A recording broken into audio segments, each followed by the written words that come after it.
प्रेम प्रणाम जी। सभी सुंदर साथी के चरणों में प्रणाम जी।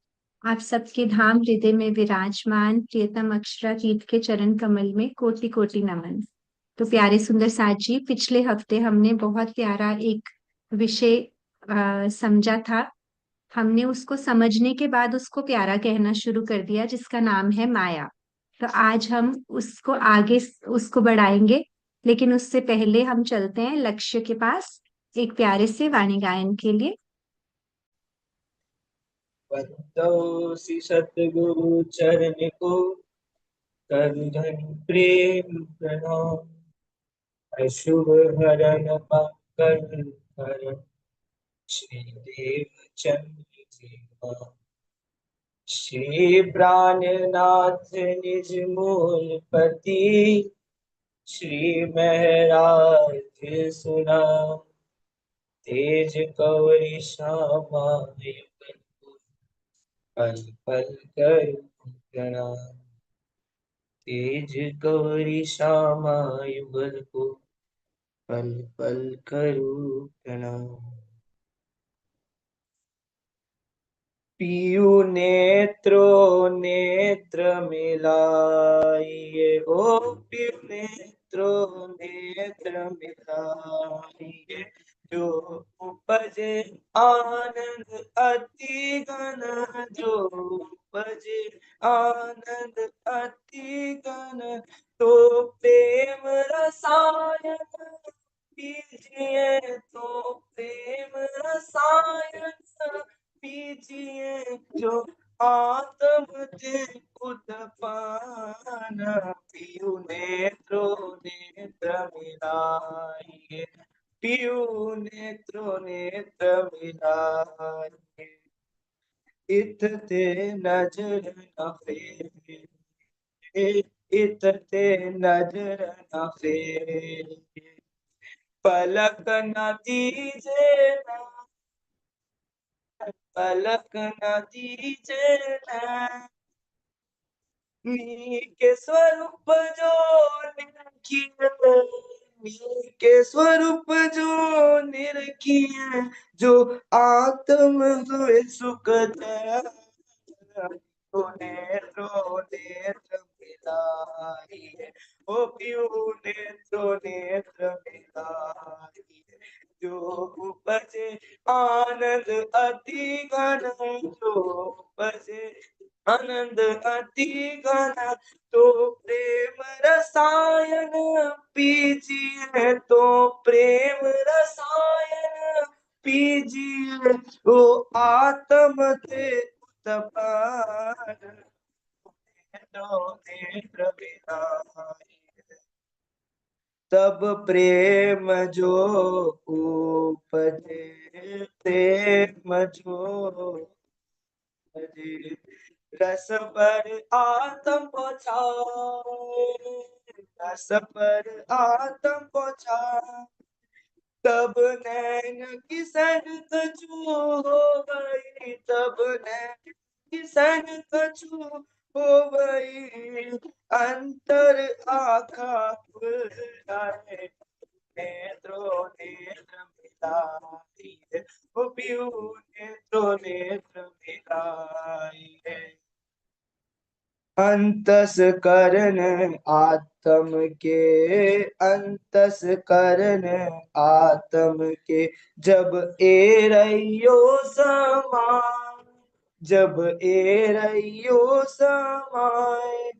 तब आत्म पर आत्म के, तब आत्म पर आत्म के।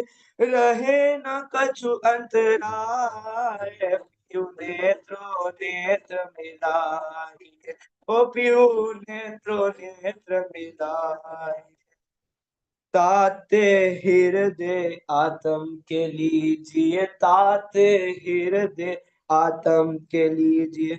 बीच सात स्वरूप जुगल, बीच सात स्वरूप जुगल। सूरत नादि जे टूटने, सूरत नादि जे टूटने। फिर जाइए बल बल, तो नेत्रो नेत्र मिलाइए, ओ पियू नेत्रो नेत्र मिलाइए, जो उपजे आनंद अति घन, तो उपजे आनंद अति घन, तो प्रेम रसायन पीजिए, तो प्रेम रसायन पीजिए, जो आत्म थे उत्पन्न, तो नेत्रो नेत्र मिलाइए, ओ पियू नेत्रो नेत्र मिलाइए, पियू नेत्रो नेत्र मिलाइए, ओ पियू नेत्रो नेत्र मिलाइए। प्रणाम। प्रणाम जी लक्ष्य, बहुत बहुत सुंदर और मीठा वाणी गायन। पीयू नेत्रों नेत्र मिलाइए, ये धनी जी का आदेश है हमारे सबके लिए चितवन में बैठने के लिए। और कोई तरीका नहीं है धनी के नेत्रों में देखने का। सुंदर साथ जी, बहुत ही मीठा वाणी गायन, आपके चरणों में प्रणाम जी। आगे चलते हैं सुंदर साथ जी। आज हमारा जो विषय आप सबने प्रोमो के द्वारा देखा ही होगा कि किस प्रकार हमें अब इस शरीर को उपयोग में लाना है उस पारब्रह्म अक्षरातीत की पहचान करने के लिए। इसके बारे में आज विस्तार से समझेंगे। और हमारे साथ हमारी प्यारी सुंदर साथ जी हैं शीतल जी। तो मैं उनसे निवेदन करती हूँ, आप आइए और इस टॉपिक को विस्तार से बताइए। प्रणाम जी। प्रेम प्रणाम जी, सबको प्रेम प्रणाम। सुंदर साथ जी, कोटि कोटि प्रेम प्रणाम। सुंदर साथ जी, पिछली कक्षा में हमने पढ़ा कि माया क्या है। अगर हम एक ही वाक्य में कहें कि हमारे और धनी के बीच, हमारे और धनी के बीच जो भी तीसरा पदार्थ है वो माया है। एक ही वाक्य में बस हमें ये समझना है कि हमारे और धनी के बीच जो भी तीसरा पदार्थ है वो माया है।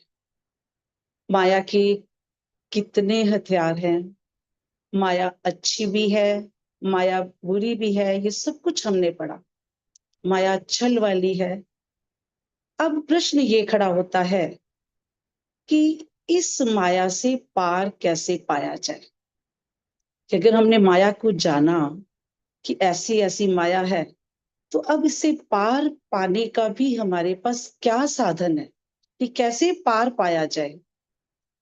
पार पाने के लिए हमारे पास केवल और केवल एक ही साधन है, वो है हमारा मानव तन। क्योंकि माया भी परमात्मा ने बनाई और ये मानव तन भी परमात्मा ने बनाया। अगर माया छल वाली बनाई है तो उस छल से पार कैसे पाना है वो भी परमात्मा ने हमें ये मानव तन देकर बताया कि हमने इस माया से पार कैसे पाना है। परमात्मा की सबसे सुंदर, सर्वोच्च और सर्वोपरि रचना इस धरती पर कोई है तो केवल वो मानव तन है। चाहे ये ब्रह्मांड कितना भी सुंदर क्यों ना हो, लेकिन ये सुंदरता किसके लिए, कौन देख पा रहा है, किसने देखनी है, ये सुंदरता किसके द्वारा देखी जाती है, वो ये मानव तन है। तो मानव तन ही सबसे ऊंची, सब सर्वोपरि सर्वोच्च रचना परमात्मा की ये मानव तन है। और ये हमारे लिए इतना अनमोल है कि इस तन को पाने के लिए स्वर्ग में बैठे देवी देवता भी तरसते हैं। वो भी घोर तपस्या करते हैं कि हमें ये तन मिले। क्यों क्यों चाहते हैं? क्योंकि वो भी आवागमन से चक्कर से छूटना चाहते हैं। मनुष्य और स्वर्ग में बैठे देवी देवताओं में क्या अंतर है? ऐसा क्या है कि वो स्वर्ग के देवी देवता ये मानव तन क्यों पाना चाहते हैं? क्योंकि उनके पास भी वो कर्म करने की शक्ति नहीं है सुंदर साथ जी, जो हमारे पास है। जो हम कर सकते हैं वो स्वर्ग में बैठे देवी देवता भी नहीं पा सकते। देवी देवता भी चाहते हैं कि हमें ये मानव तन मिले ताकि हम ध्यान और ज्ञान, परमात्मा के ज्ञान और ध्यान की राह को अपनाकर उस अखंड सुख, उस शाश्वत आनंद को प्राप्त कर सके। वाणी में बहुत ही एक अच्छी चौपाई आती है, यदि वो चौपाई निकालना। 14 लोक इच्छे आवेला, जोग वाई तमे पाम्या छोजे, एह निष्कष्ट करे कई देवता, तो ही ना आवे अवसर ए। 14 लोकों के अंदर, जो 14 लोक में स्वर्ग और वैकुंठ सब कुछ आता है, कि 14 लोकों के देवी देवता सब ये इच्छा करते हैं कि हमें ये मानव तन मिले। एह निष्कष्ट करे कई देवता, बड़े तप करते हैं, कष्ट सहते हैं, पर फिर भी उनको ये अवसर प्राप्त नहीं होता। तो हमें ये इतना अनमोल तन मिला है जिसके द्वारा हम इस माया से पार पा सकते हैं। अब हमारे शास्त्रों में भी माया को क्या कहा, शरीर को क्या गया है, ये अनमोल तन को क्या कहा गया है? एक मंदिर कहा गया है। ये शरीर हमारा एक मंदिर के समान है। अब सुंदर साथ जी, मुझे आप बताएंगे कि घर और मंदिर में क्या अंतर होता है? हैंड रेज कीजिए। क्या डिफरेंस है घर और मंदिर में? हाँ जी, है किसी सुंदर साथ का जवाब? घर और मंदिर में क्या अंतर होता है कि इस शरीर को मंदिर कहा गया है? क्या अंतर है? घर में क्या होता है जो मंदिर में नहीं होता है? मंदिर में क्या होता है जो घर में नहीं होता? सोच रहे हैं अभी सब। हाँ जी, सोचो। बड़े हमारे इतने प्यारे प्यारे सुंदर साथ बैठे हैं जिनके पास बहुत जवाब होंगे। कहीं ना कहीं कोई बात तो दिल में आती होगी ना कि हम मंदिर में क्यों जाते हैं, कैसे हमें मंदिर में क्या ऐसा मिलता है जो हमें घर नहीं मिलता कई बार। सागर, अच्छा हमारे, अच्छा हाँ हाँ राधे, हाँ जी अनम्यूट करो प्रणाम जी। जी, जी। मंदिर तो एक तरीके से सोर्स हो गया, एनर्जी जो हमारी आत्मा को चाहिए, एनर्जी का सोर्स है, तो एनर्जी लेने जाते हैं अगर, मेरे पॉइंट ऑफ व्यू से जो मैं बता। हाँ जी, हम्म, बिल्कुल सही। अभी कावेरी जी ने लिखा सुकून। सुकून बिल्कुल, वही। बिल्कुल, कि जो सुकून, हाँ, शरीर हमारा एक मंदिर कहा गया है। सबसे पहले तो हम क्या करते हैं मंदिर में जाते, क्या देखते हैं? बहुत सारे यहाँ पे देवी देवता को मानने वाले अपने मंदिरों में जाते हैं तो मूर्ति की स्थापना की जाती है, उनके आगे माथा टेकते हैं। हमारे मंदिरों में ग्रंथ पूजा होती है, हमारी कुलजम स्वरूप वाणी की पूजा होती है, तो हम वहां जाकर सबसे पहले उसकी उसके आगे हम माथा टेकते हैं। तो हमारे शरीर के अंदर ऐसा क्या है? हमारे शरीर के अंदर आत्मा निवास करती है, वो आत्मा जो परमात्मा से बिछुड़ कर आई। मंदिर में एक जैसे मूर्ति की स्थापना होती है, तो हमारे शरीर के अंदर भी सुंदर साथ जी आत्मा एक दृष्टा के रूप में बैठी है। वो सिर्फ देख रही है कि हमारा जीव यानी हमारी चेतन शक्ति, हमारा ये तन क्या कर रहा है। तो हमारे शरीर के अंदर आत्मा है। और उसके बाद अभी बहुत सारे यहाँ पर बैठे सुंदर साथ लिख रहे हैं सुकून, सुकून, शांति। अब ये शांति हमें मंदिर में जाकर ही क्यों मिलती है? क्योंकि वहां पर हम बाहरी चकाचौंध से परे होते हैं। मन हमारा एकाग्र होकर उस मंदिर में बैठी मूर्ति को, जिसको परमात्मा मानते हैं, या हम अपने ग्रंथ की बात करें, हम अपने श्री कुलजन स्वरूप वाणी जिसकी स्थापना की जाती है उस, तो हमारा मन एकाग्र होकर दुनिया की चकाचौंध से परा हो जाता है। तो इसी तरह हम जब अपने इस अंदर बैठी आत्म को देखेंगे कि हम आत्म है, तो ये भी हमें दुनिया की चकाचौंध से परे ले जाती है। जब तो हमारा मन शांत हो जाता है, हम तृष्णाओं से परे हो जाते। पीस इतनी, वहां पर जाकर और क्या हमें पॉजिटिव वाइब्रेशंस होती हैं मंदिर जाते, सकारात्मक सोच होती है। और ऐसे ही हमें अपने मन के अंदर भी सकारात्मक सोच लानी होगी, हमारे विचार उच्च रखने होंगे, हमारा हर कार्य एक उच्च विचार सोच अच्छी के साथ विकारों रहित हर कार्य होना चाहिए।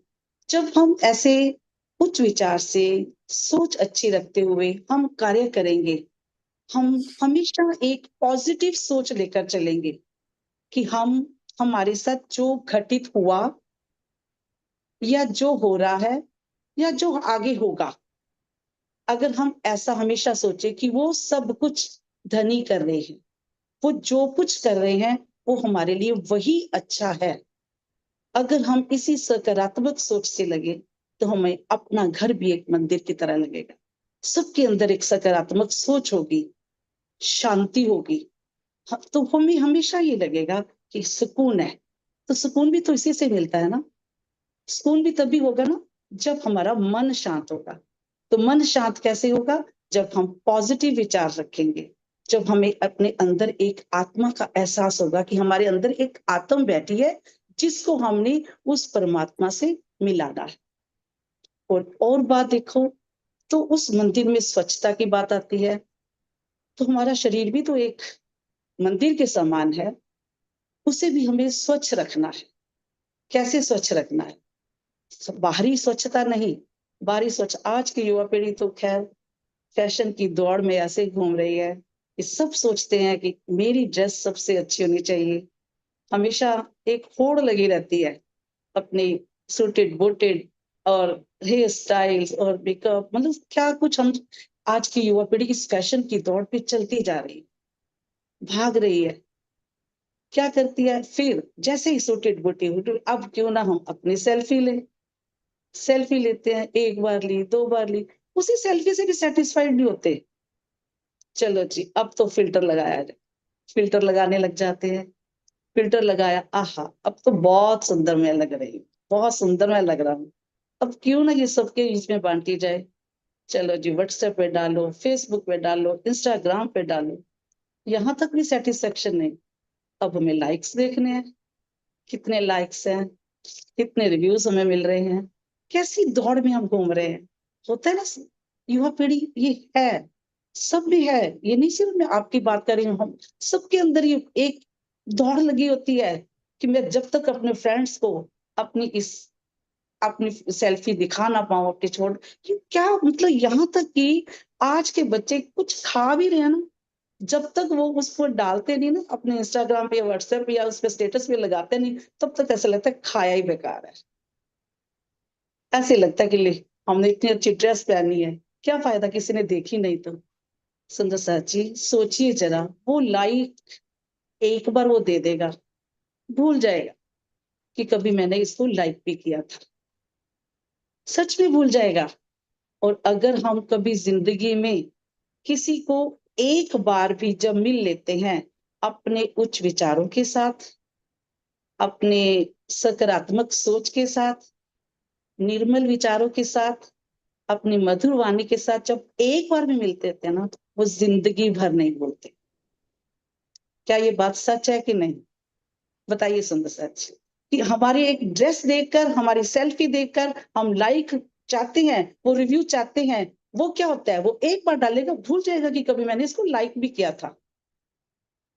लेकिन जब हम अब किसी को मिलते हैं तो ऐसे विचारों के साथ मिले, उच्च विचारों के साथ, सकारात्मक पॉजिटिव वाइब्रेशंस हमारे अंदर जो होती हैं, जो पॉजिटिव सोच होती है, हम जब उसको ऐसी बातों के साथ इंप्रेस करते हैं ना, वो जिंदगी भर, एक बार मिलने के बाद जिंदगी भर वो याद रखेगा कि हमारा कैरेक्टर क्या है, हम कैसे हैं। तो हमें अपने इस शरीर को सिर्फ सजाने संवारने में नहीं रखना, हमें अंदर संवारना है। हमारी स्वच्छता अंदर होनी चाहिए, सोच अच्छी होनी चाहिए। अब शरीर सब कुछ ये कब करेगा? जब हमारा शरीर स्वस्थ होगा। अब स्वस्थ शरीर के लिए क्या चाहिए? हमें सात्विक आहार चाहिए, क्योंकि शरीर स्वस्थ कब होता। पर आज की युवा पीढ़ी जंक फूड खाना तो अपना स्टेटस समझती है, लेकिन स्टेटस सिंबल है। आज मैंने बर्गर खाया, आज मैंने पिज्जा खाया, आज मैं वहां मैकडोनल्ड पे गई, आज मैं ये किया, बताना भी जरूरी समझते हैं। सिर्फ ये नहीं कि वो बताना जरूरी नहीं समझ, बताते भी हैं। तो ऐसा हमारा जो एक चाल है ना, जो बहुत ऐसी चल रहे हैं। पर सुंदर साथ जी, हमें ये हमेशा ध्यान रखना चाहिए कि भौतिक सुख सुविधाओं को पाना हमारा लक्ष्य नहीं।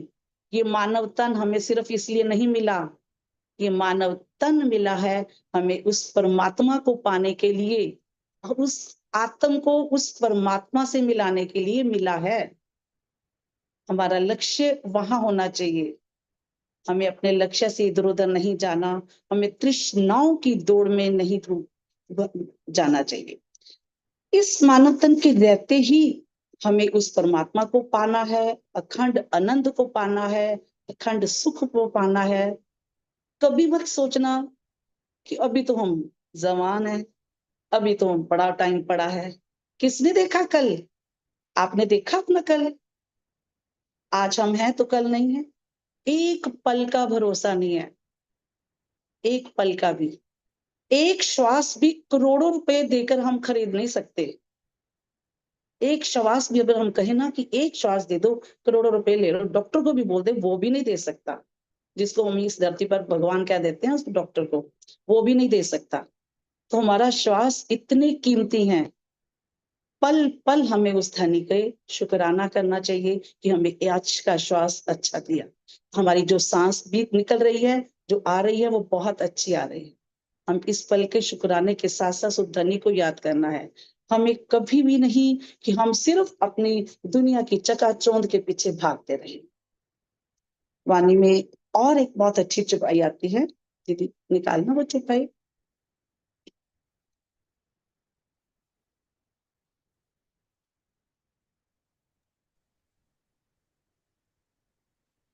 वृंदा, आप शेयर कर रहे हो?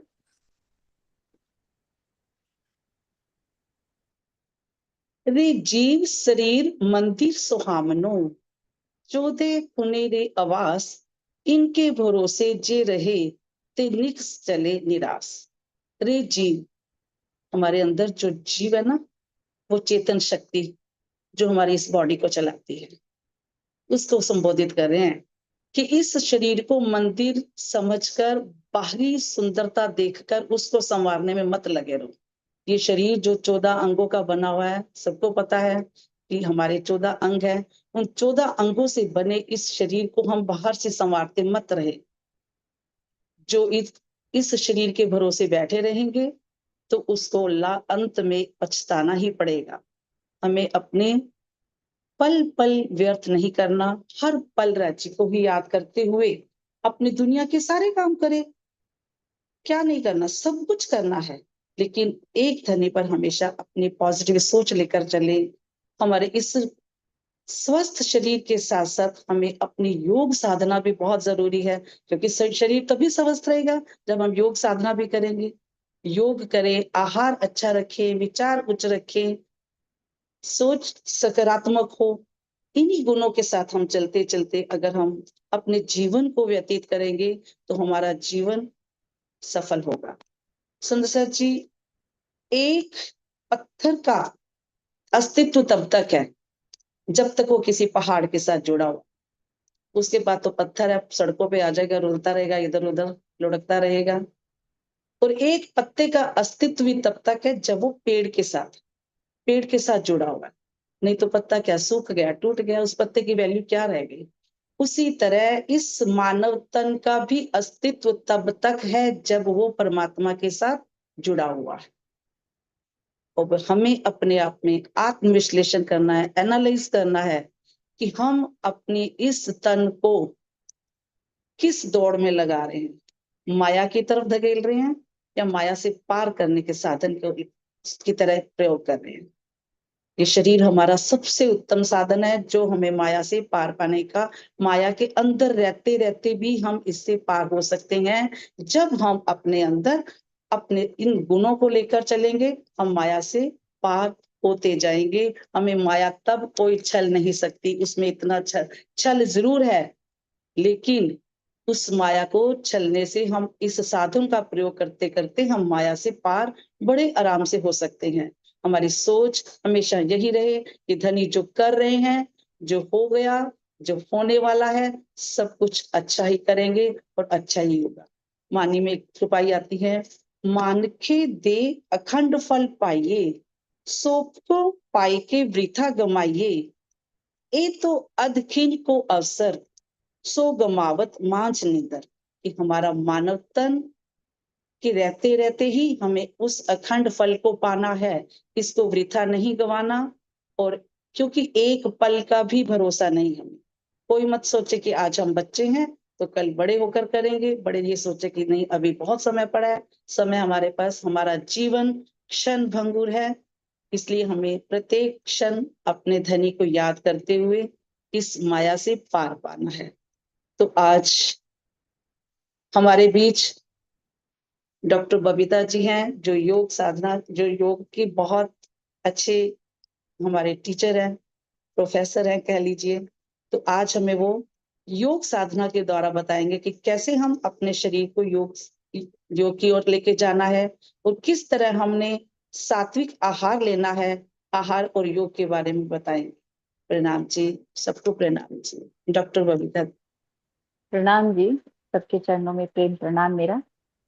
आ, यहाँ जितने भी बच्चे हैं, क्योंकि ये तो बता ही दिया कि मैं योग टीचर हूँ, तो ये बताइए आप जितने भी यहाँ पर उपस्थित हैं, कितने लोग ऐसे हैं कि अपने शरीर के बारे में सब कुछ जानते हैं कि मैं अपने शरीर के बारे में सब कुछ जानता हूँ या जानती हूँ? Can you please raise your hand कि बता सके कि मैं अपने शरीर के बारे में सब जानता हूँ, कि मेरा शरीर क्या है, कहाँ कैसे कैसे काम करता है, किस तरीके से काम करता है। जानते हैं कोई?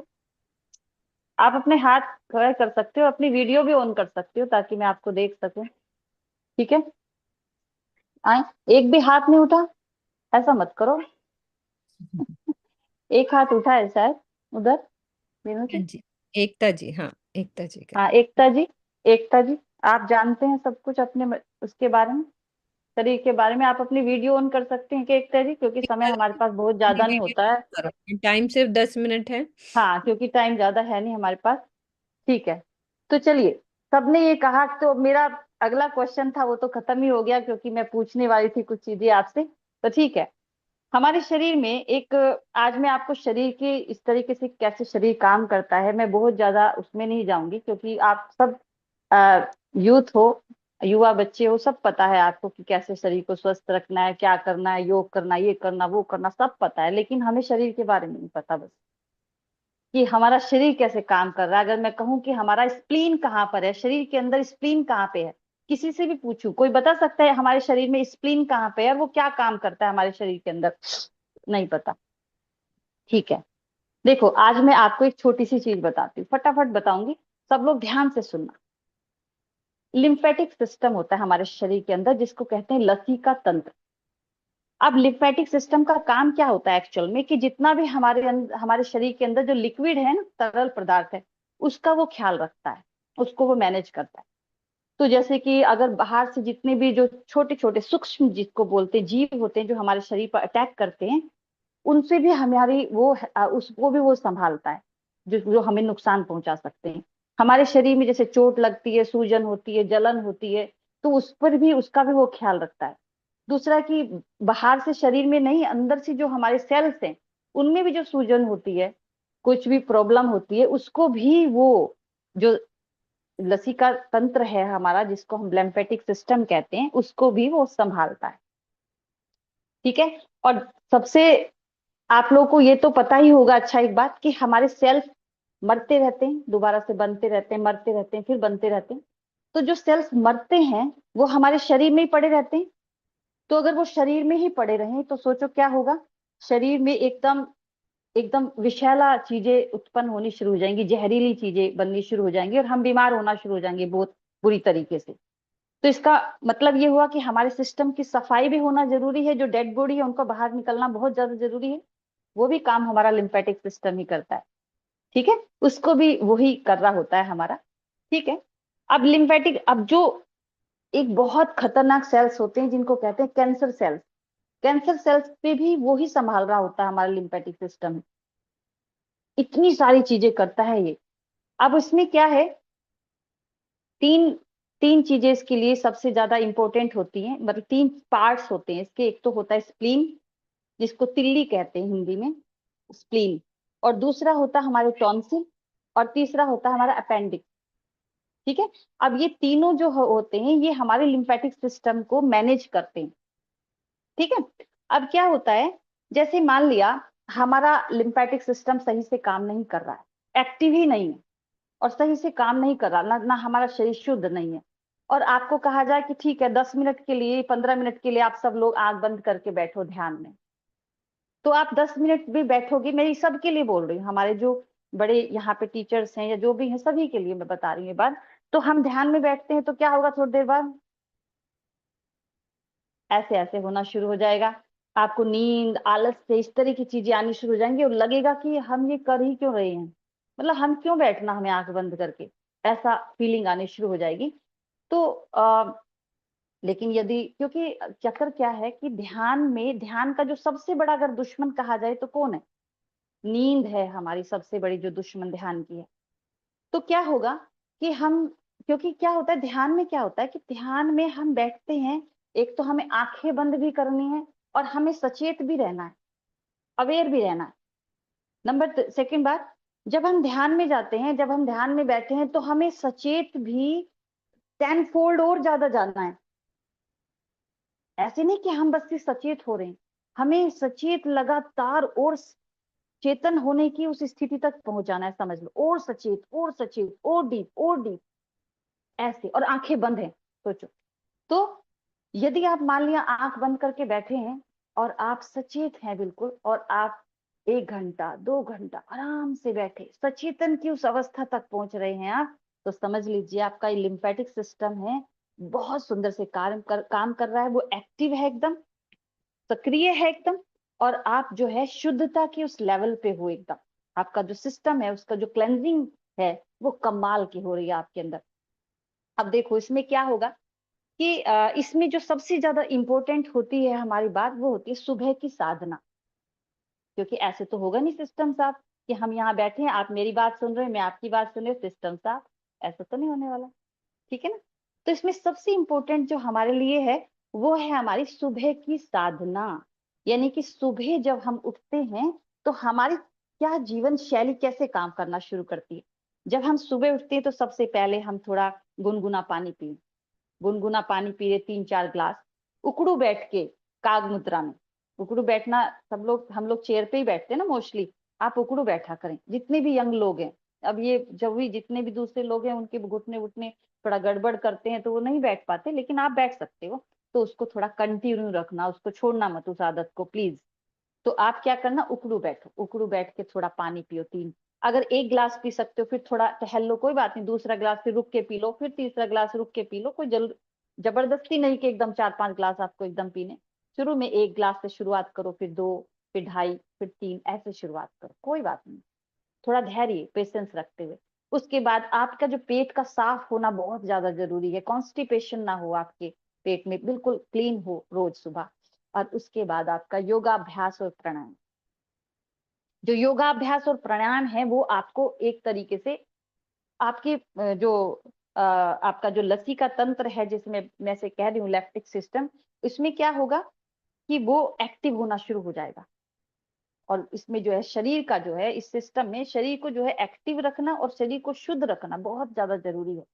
यदि आप जिस रास्ते पर आप चल रहे हैं, चाहे आप जीवन में करियर में आप कुछ करना चाह रहे हैं, चाहे आप फिर आप ध्यान की तरफ थोड़ा थोड़ा बढ़ने का प्रयास करना चाह रहे हैं, दोनों में ही ये काम करेगा बहुत ज्यादा।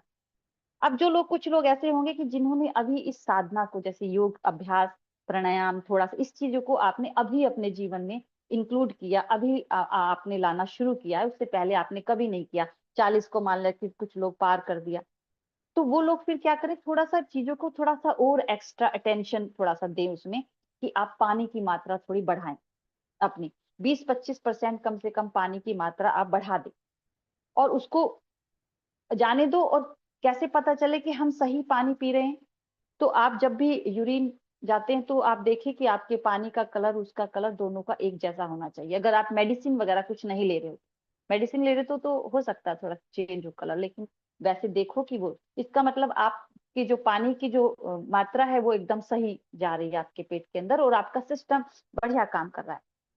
एक तो ये ली, एक इसमें बहुत सुंदर एक काम करता है, लास्ट में मैं बता रही हूँ अभी क्योंकि समय कम है, तो जल्दी जल्दी मैं आपको ब्रीफ में कैप्सूल में सब कुछ दे रही हूँ। त्रिफला, त्रिफला आपको जो है अंदर के सिस्टम की आपकी पूरी सफाई करता है।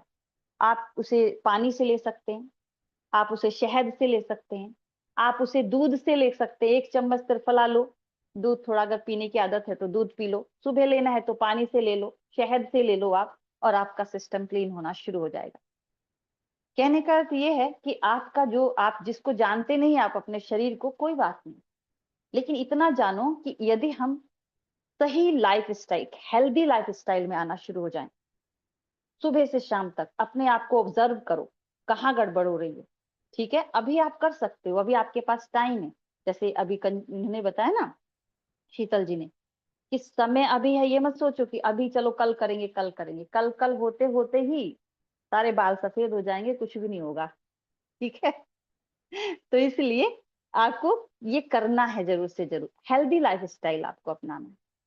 फिर आप जीवन में जो चाहोगे वो होगा। अभी तो आप चाहते कुछ और है, होता कुछ और है, और आप बस ये शिकायत ही करते रहते हो कि मैं तो ये चाह ही नहीं रहा था, जो मैंने तो कुछ और ही चाहा था, लेकिन कुछ और ही हुए जा रहा है। इसका मतलब ये है कि कुछ अंदर से ही गड़बड़ चल रही है बहुत सारी चीजों की। दूसरा है कि पानी खूब पियो बढ़िया से, आहार पर ध्यान दो, पौष्टिक आहार लो, बैलेंस डाइट लो, जंक फूड इधर उधर की चीजें कभी कभार कोई बात नहीं, सुख के कभी कभार आप खा सकते हो। 100 दिन में एक का मतलब होता है कि 100 दिन कब आता है, 3 महीने बाद। 100 दिन में एक का मतलब हर सप्ताह नहीं आता। 100 दिन में एक मतलब 3 महीने बाद ही आता है वो। आप हर सप्ताह 100 दिन में एक बना देते हो, तो उसको भी थोड़ा, उसका भी ख्याल रखना है सब युवाओं को। तो आप ये जो हेल्दी लाइफ स्टाइल अपनाइए, अपना थोड़ा पानी पीने पर थोड़ा ध्यान दीजिए, योग अभ्यास करिए, थोड़ा प्राणायाम करिए, और खूब फिर मस्ती से, खूब आनंद से जीवन को जिए। जो आप चाहोगे जीवन में वैसा होना शुरू हो जाएगा आपके साथ।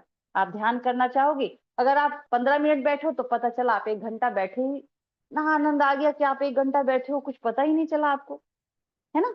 कभी आप कुछ और करना चाह रहे हो, इतना मजे से आनंद से आप इधर भी इतना आनंद ले रहे हो, और ध्यान की तरफ बढ़ रहे हो, राज्य की तरफ धीरे धीरे बढ़ते जा रहे हो, वहां भी इतना आनंद आता जा रहा है। फिर आपका चुनाव होगा कि आप किस रास्ते पर जाना चाहते हो। ये विवेक का चुनाव होता है, ये खुद का आपका चुनाव होता है, आप किस रास्ते पर चलना चाहते हो। ठीक है ना। तो बस आहार के बारे में जो बातें हैं वो मैं आपके नेक्स्ट, कभी मुझे समय मिलेगा या मुझे कुछ समय दिया जाएगा तो मैं नेक्स्ट आपको जरूर से जरूर कुछ इस तरह की छोटी छोटी बातें आपको आहार के बारे में जरूर बताऊंगी। ठीक है, तो आज बस मैं इतना ही कहूंगी। सबके चरणों में प्रेम प्रणाम।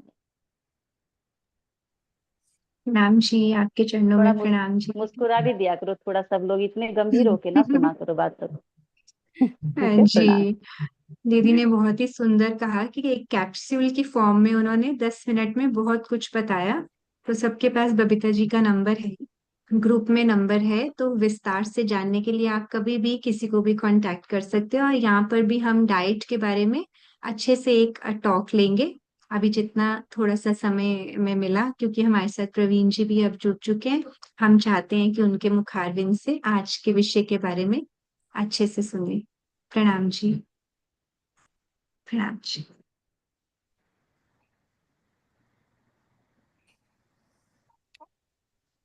प्राणधार सुंदर साथ जी, आज आप सब लोग इस शरीर की विशिष्टता क्या है, शरीर की विशेषता क्या है, शरीर का प्रयोग क्या है, किस तरह से इसको हम सार्थक रूप में प्रयोग कर सकते हैं, ये आप सब सुन रहे हैं। मैंने पहले भी एक उदाहरण दिया था, आज उस उदाहरण को मैं दोबारा देता हूँ। उससे जो बात मैं कहना चाहता हूँ वो सबको सरल भाषा में स्पष्ट हो जाएगी। जब दूसरा विश्व युद्ध चल रहा था तो उस समय आपने देखा होगा कि जब लड़ाई होती है तो उसमें फाइटर जेट भी होते हैं, हवाई जहाज भी होते हैं। तो जब दूसरा विश्व युद्ध चल रहा था तो उस समय बर्मा की एक जंगल में एक फाइटर जेट जो था वो नीचे गिर गया। किसी तरह से जो पायलट थे वो तो बच गए, लेकिन वो जो बॉडी थी क्राफ्ट की, बेसिकली जो जहाज था, वो जंगलों में गिर गया। अब जहां पर वो गिरा आसपास में कुछ जनजातियां रहती थी। उन्होंने उस जहाज को देखा, उनको बड़ा अचंभा हुआ कि, क्योंकि उन्होंने कभी साइकिल ही नहीं देखी, उन्होंने कभी पहिए वाला वाहन ही नहीं देखा, उन्होंने गधे चढ़ाए, उन्होंने घोड़े चराए थे। उनको बड़ी हैरानी हुई कि ये क्या है। कई दिन तक वो बेचारे सोचते रहे। अब हर कबीले में कुछ ना कुछ बुद्धिमान लोग होते हैं, तो उन बुद्धिमान लोगों को बुलाया गया, एक बैठक हुई। तो कई दिन तक बैठक चली। उसके बाद सार क्या निकला कि ये जो है ये आसमान से टपका है और ये हो ना हो किसी देवदूत का वाहन है, जैसे हमारे यहाँ इंद्र की कल्पना की जाती है। तो एक जनरल कंसेंसस बन गया कि ये जो है देवता की बैलगाड़ी है जो आसमान से गिरी है, और हजारों कबीले हैं इस दुनिया के अंदर, बड़भागी हम लोग जो हमें ये नसीब हुई। तो जैसे ही ये घोषणा हुई, कबीले के जितने भी लोग थे सब बड़े खुश, और सब नाच रहे हैं, कूद रहे हैं। तो उन लोगों ने कहा कि अभी हमें मिल गया है तो हम सबको दिखाएं ये कि हमारे पास इतनी बड़ी मेहर हुई है, हमें ऊपर इतनी बड़ी कृपा बरसी है। उन्होंने सोचा कि इसकी एक शोभा यात्रा निकालते हैं। तो वो जो बैलगाड़ी थी, अब वो था तो फाइटर जेट, उसमें दो लोगों के बैठने की जगह होती है, छोटा सा होता है। तो उन्होंने क्या किया कि उसमें उन्होंने बैल जोत दी, क्योंकि अब वो चले कि उनको तो कुछ पता नहीं कि इसमें इंजन है, इससे उड़ा जाता है। वो बेबूझ थे, उन्होंने उसमें दो बैल जोत दिए, और दो बैलों के सिर पर वो हवाई जहाज जो फाइटर जेट है वो लदा हुआ है, और उसको पूरे जंगल में उन्होंने घुमाया। अब जंगल में कई जनजातियां रहती थी, जहां जहां पर भी जाते, जैसे आप देखते हो कि हमारे यहाँ शोभा यात्रा निकलती है तो जिसके घर में पहुंचते हैं, जिस मोहल्ले में पहुंचते हैं, लोग आरती के थाल लेकर के खड़े होते हैं। अब उनके भी कुछ रीति रिवाज रहे हुए, तो जिस भी कबीले में जाएं, हर कबीले के लोग जो हैं बड़े ढोल धमाके से सबका स्वागत हो रहा है, बड़ी खुशी थी उनको। धीरे धीरे वन विभाग के जो कर्मचारी थे उनको भी ये खबर पता चली, क्योंकि पूरे जंगल में ये बात आग की तरह फैल गई। तो उन वन विभाग के कर्मचारियों ने सोचा कि माजरा क्या है, कि थोड़ा पता किया जाए कि पूरे जंगल में इतना शोर क्यों मचा है पिछले कुछ दिनों से। तो जंगल में जो वन विभाग के कर्मचारी थे, तो वो जंगल में गए, उन्होंने खोजबीन की। तो जब उन्होंने उसको देखा, वो तो तुरंत समझ गए कि ये क्या माजरा है। तो उन्होंने अपने सिर पकड़ लिए, वो हंसे भी सही और उन्होंने अपना सिर भी पकड़ लिया। उसके बाद ये जो खबर थी, ये जापान के, लंदन के, बर्मा के अखबारों में छपी। सबने बड़ी हंसी उड़ाई कि कैसे जो है एक हवाई जहाज को बैल जोत करके जो है एक बैलगाड़ी का काम वो 1 महीने तक लेते रहे। ये सच्ची घटना है। लेकिन कई घटनाएं ऐसी होती हैं जो बहुत बड़ा सिखापन लिए हुए होती हैं। इस घटना में भी बहुत बड़ा सिखापन है। हवाई जहाज किस लिए होता है? फाइटर जेट होता है हवा में उड़ने के लिए, जमीन से ऊपर आसमान में ऊंची ऊंचाइयां छूने के लिए। लेकिन मूढ़ों के हाथ यदि हवाई जहाज भी लग जाए तो वो उससे बैलगाड़ी का काम। बैलगाड़ी किस लिए है? जमीन पर रेंगने के लिए। मैं इस बात को दोबारा दोहरा दूं कि यदि मूढ़ों के हाथ में हवाई जहाज भी लग जाए तो वो उससे केवल बैलगाड़ी का काम लेते। यहीं से मनुष्य जीवन, ये जो शरीर है, इसकी महिमा को समझा जा सकता है। गीता आप सबने पढ़ी होगी। गीता में योगेश्वर श्री कृष्ण अर्जुन से कहते हैं कि अ, आत्मानम तु रथिनम विधि शरीरम रथमेव तु, कि जो आत्मा है, जो जीव तेरे अंदर बैठा है, वो रथी है आत्मा का, जैसे जो उस पर सवार है। आत्मानम तु रथिनम विधि शरीरम रथमेव तु, ये जो शरीर है ये रथ है। बुद्धिम तु सारथिम विधि मनः प्रगहमेव तु, और जो तेरी बुद्धि है ये सारथी है, और जो ये तेरा मन है ये घोड़ों की लगाम की तरह। इंद्रियाणी, जो इंद्रियां हैं, इंद्रियाणी तु अश्वानी, जो इंद्रियां हैं वो रथ में जुए हुए घोड़े हैं। विषयाशु तेषु गोचरान, और ये जो संसार के जितने भी विषय हैं ये उन इंद्रियों के गोचरान। गोचरान का मतलब क्या है? कि ये उनका आहार है। तो योगेश्वर श्री कृष्ण अर्जुन को यही कहते हैं कि ये शरीर रथ के समान है।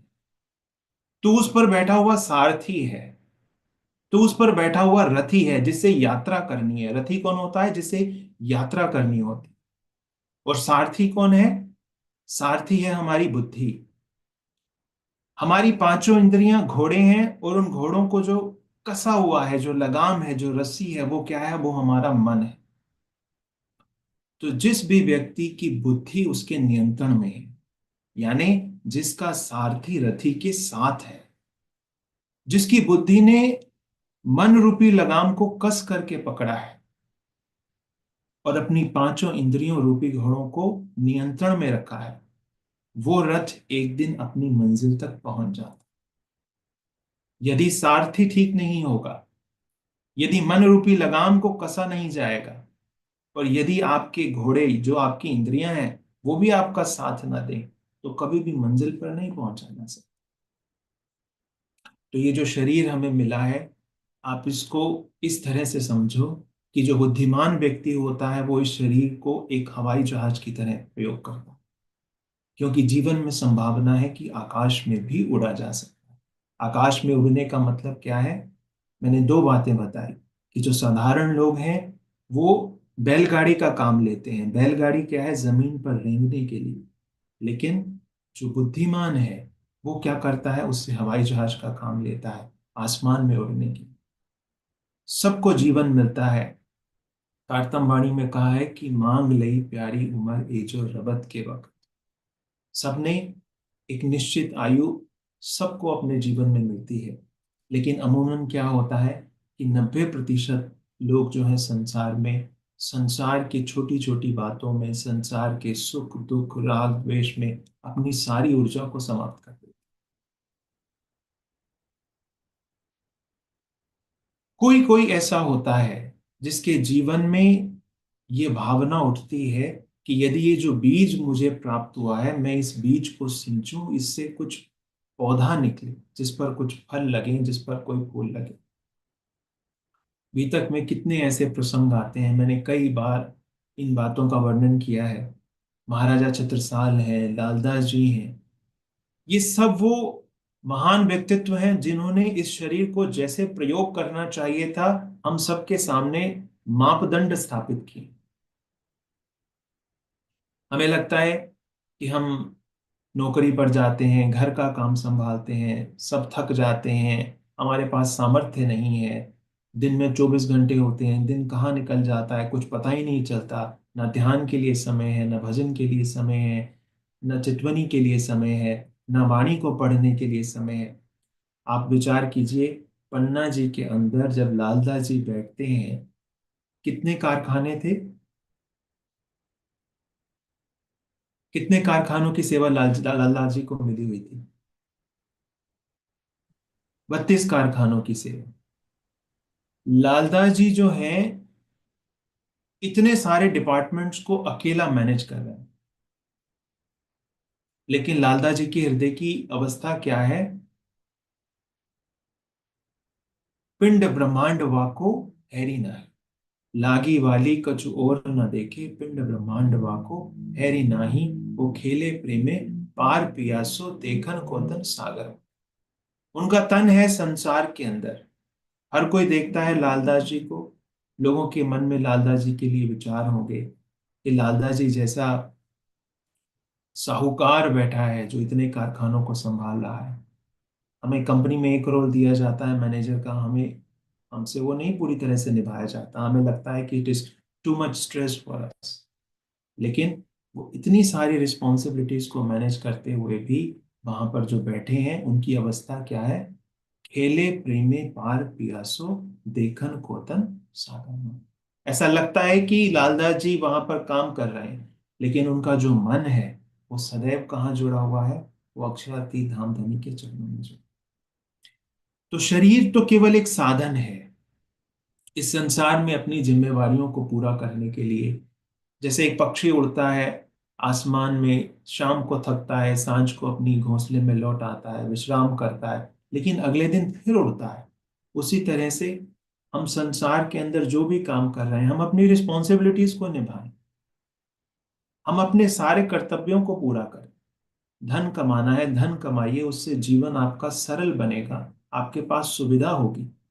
कई बार मेरे मन में ये बात आती है कि आज का जो समय है, परमात्मा की साधना हो, परमात्मा की प्राप्ति हो, आज का समय सबसे उपयुक्त है। आप सोचिए, आज से 100 साल पहले यदि किसी व्यक्ति को एक शहर से दूसरे शहर जाना होता था, घंटों की यात्रा होती। एक देश से दूसरे देश तक जाना होता था तो दिनों के दिन लगते थे। मैंने अपनी दादी नानी को देखा है, वो जब कपड़े धोने शुरू करती थी तो पूरा दिन उसमें बीत जाता। आज मनुष्य के पास इतनी सुख सुविधाएं हो गई हैं कि वो अपने बहुत से सारे ऐसे काम हैं जो केवल मशीनों के माध्यम से किए जा सकते। आज मनुष्य के पास समय है, वो बैठ करके विचार कर सकता है। आप सोचिए, आज से 500 साल समय के इतिहास को देखें, वाणी के अंदर ही देखिए, सिर जी जहां जाते हैं कहीं ना कहीं से कोई राजा है, महाराजा है, कहीं से कोई आक्रमण कर रहा है, कहीं से कोई विघ्न बाधा प्रस्तुत कर रहा है। चाहे भारत है, चाहे अमेरिका है, जहां पर भी सुंदर साथ बचे हैं, हम सब डेमोक्रेसी में रह रहे हैं। हमारे ऊपर किसी का कोई प्रेशर नहीं, हम पूरी तरह से सुरक्षित हैं। मैं कहना चाहता हूं कि हमारे पास आर्थिक स्वतंत्रता है, हमारे पास सामाजिक स्वतंत्रता है, हमारे पास वैचारिक स्वतंत्रता है। मैं पन्ना में गया था, वहां सेवा चल रही थी। वाणी की जो पूरा कुलजम स्वरूप है उसे लिखा है सुंदर साथ ने। तो जब वो स्वरूप साहब को पूरा किया जाता था तो उसके आखिरी में लिखा जाता था कि इसको शुरू कब किया गया और इसको समाप्त कब किया गया। तो कई ऐसे स्वरूप साहब थे जिनको एक ही सुंदर साथ ने शुरू से लेकर के, आरंभ से लेकर के अंत तक लिखा, और उसको लिखने में कई कई हफ्ते लग गए, 3 महीने तक लग गए। यानी कि सावन में किसी ने पहले दिन से लिखना शुरू किया तो जब पूस आया, चैत आया, तब जाकर के वो समाप्त हुआ। कितने कम ऐसे स्वरूप साहब थे, कितने कम ऐसे संसाधन थे सुंदर साहब के पास पढ़ने के लिए। लेकिन आज आप सबके हाथ में मोबाइल है, उसके अंदर पूरा स्वरूप साहब, उसकी टीका तक है। आज हमारे पास वैचारिक स्वतंत्रता है, हम विचार कर सकते हैं, हमारे पास सारे संसाधन उपलब्ध। तो कई बार मुझे ऐसा लगता है कि यही वो समय है, चाहे मनुष्य ने विज्ञान के तरह बाहर अपना इतना विकास किया है, लेकिन आज उसके पास ऐसा समय भी आया है जब वो अपने भीतर का भी उतना ही अनुपात में विकास कर सकता है। तो शरीर मिला है, हम इसका प्रयोग करें संसार की जिम्मेदारियों को पूरा करने के लिए। लेकिन जैसा मैंने कहा कि समय हमारे पास बहुत होता है, हम कुछ समय बैठ करके आत्मचिंतन की भी आदत डालें। जिस शरीर के माध्यम से हमारी सारी देह क्रियाएं होती हैं, संसार की जिम्मेवारियां पूरी होती हैं, उस शरीर को हम आध्यात्म के पथ पर चलने के लिए भी एक साधन बने, तभी वास्तविक रूप में हम इस शरीर का लाभ उठा पाएंगे।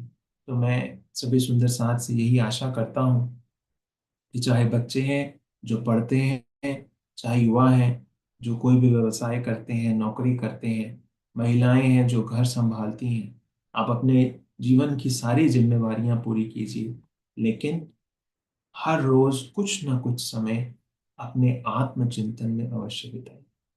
हमेशा ये विचार हमारे भीतर रहे कि इस देह का कोई सार्थक प्रयोग भी, कहीं इस संसार की जिम्मेदारियां समाप्त करते करते मैं समाप्त ना हो जाऊं। तो मैं आशा करता हूं कि मेरे इस वक्तव्य से आप सबको कुछ ना कुछ संदेश अवश्य मिला होगा। तो मैं अपनी वाणी को यहीं विराम दूंगा। प्रणाम जी। जी सुंदर साथ जी, बहुत ही सुंदरता से आज हमारे सभी प्रबुद्ध वक्ताओं ने हमें इस शरीर का इस प्रकार हमें सदुपयोग करना है, कैसे वाणी में भी कहा है कि धन धन ये प्रपंच हुआ, धन्य धन्य है हम, हमें ये मानव तन मिला, ये जो प्रपंच रचा इस शरीर का, इसको हम चाहें तो मंदिर बना सकते हैं। तो इसी प्रकार अब हमें इन्हीं वचनों को सार्थक करना है। तो मैं आप सबसे पूछना चाहती हूँ, आज के सेशन से रिलेटेड आप सबके दिल में कोई भाव आ रहे हैं तो आप व्यक्त कर सकते हैं, या कोई प्रश्न है तो प्रवीण जी हमारे साथ हैं तो आप बता सकते हैं सुंदर साथ जी।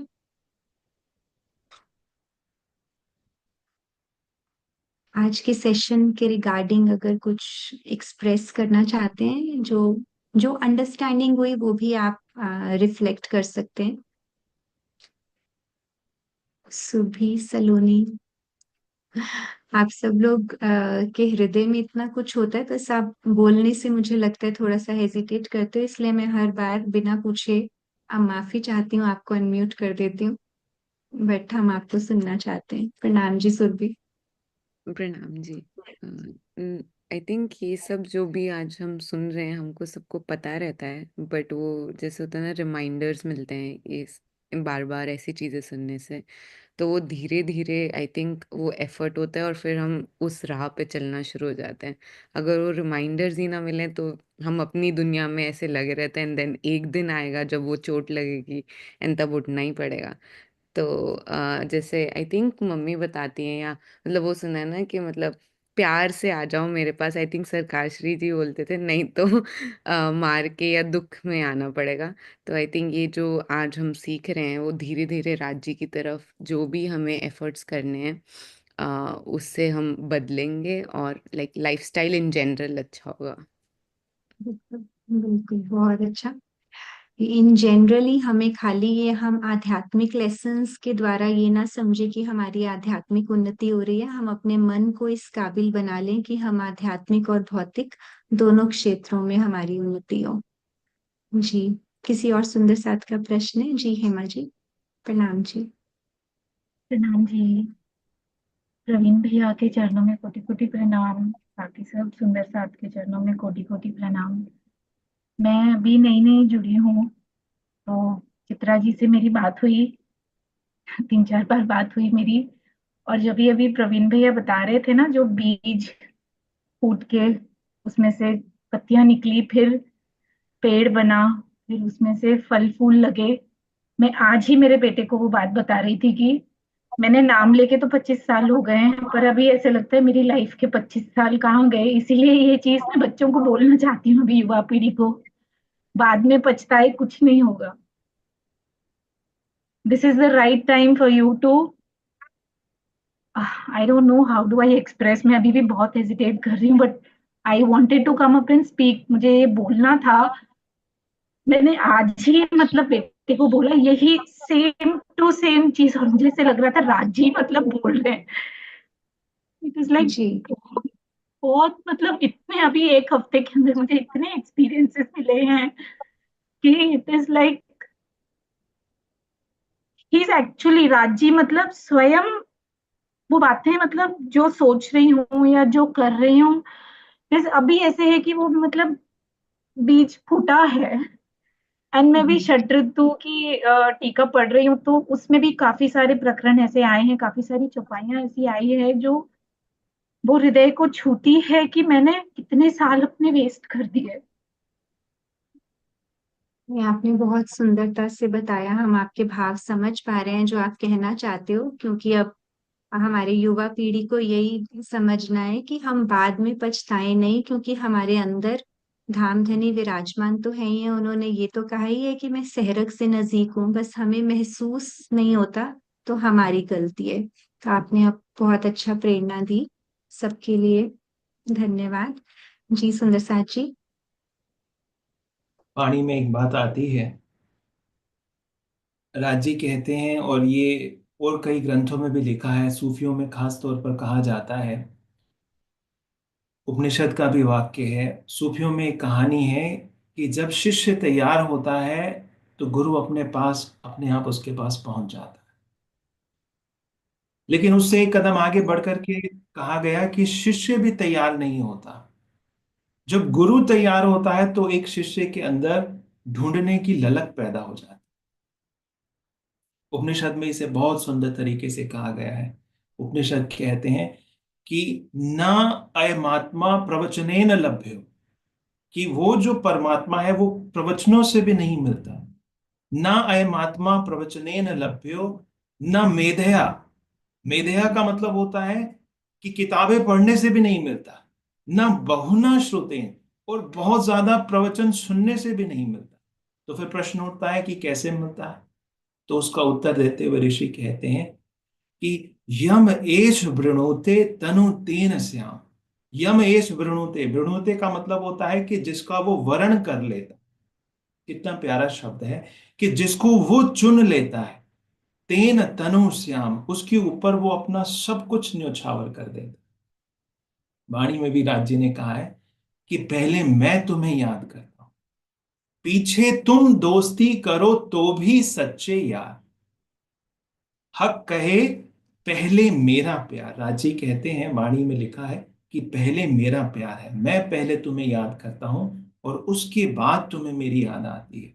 तो जीवन के किसी सफर में, किसी अवस्था में, यदि कभी भी हमें ऐसा लगे कि अब जीवन में जो है परमात्मा की याद आने लगी है, जीवन जो है अब जिसे कहते हैं ना कि जीवन रीता रीता सा लगता है, कि कोई अपूर्णता है, कोई खालीपन है।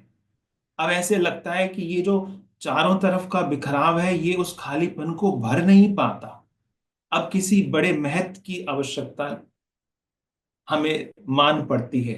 जैसे गंगा होती है, गंगा जब गोमुख से निकलती है तो उसका एक ही लक्ष्य होता है कि किसी तरह से सागर में मिल जाओ।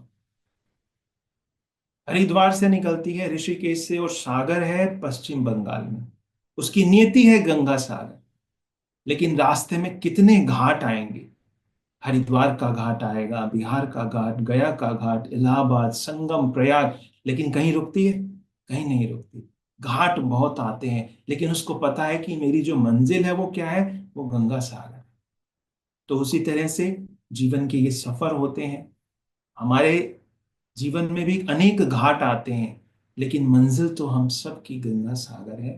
तो जीवन के जिस पड़ाव में यदि हमें लगे, हमारे मन में वो तड़प पैदा हो कि अब जो है, जैसे आप सब लोग भजन भी गाते हो कि अब रूह चलना चाहती है, कि जब ये मन में भभक लग जाए कि अब तो जो उस शम्मा तक पहुंचना है, अब उस गंगा सागर में मिलना है, जब प्रियतम की याद आने लगे, जब इस सार्थकता को जो आज तक हम समझते थे निरर्थक लगने लगे, तो हमें यही समझना चाहिए कि ये जो मन में भाव आया है, अब यही परमात्मा की सबसे बड़ी मेहर मेरे ऊपर होगा। तो जब ये भाव आए, तो इसलिए मैं कहता हूं कि ऐसे जब भाव मन में आए तो उनको और सींचो। केवल यही उपाय है, कोई दूसरा उपाय ही नहीं।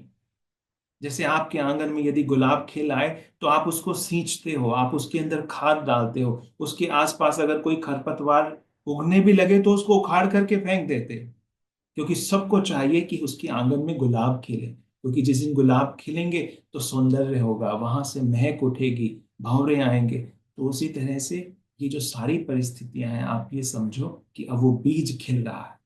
अब आपके सिर पर बहुत बड़ी जिम्मेदारी है कि उस बीज को बचाओ, उसको पानी दो, उसको खाद दो, उसके चारों तरफ बाड़ लगाओ, उसकी खरपतवार को हटाओ। कहने का मतलब क्या है कि अपने साथ ऐसे लोग जोड़ो जो उस भावना में बंधे हुए हैं, वो आपको और आगे तक लेकर के जाएंगे। आप उसमें वाणी रूपी जल डालो, आप उसमें ध्यान रूपी जल डालो। ऐसे अनेक नकारात्मक लोग मिलेंगे, आप उन सब से अपनी दूरी बनाओ। ये खरपतवार है, ये आपकी पकी पकाई फसल को भी बर्बाद कर देंगे। आप बाढ़ लगाओ, आप अपने उन बीजों की रक्षा करो। यदि इस तरह से संभालोगे तो एक दिन वो जो बीज है वो अवश्य फूल बनेगा और उस पर फल भी।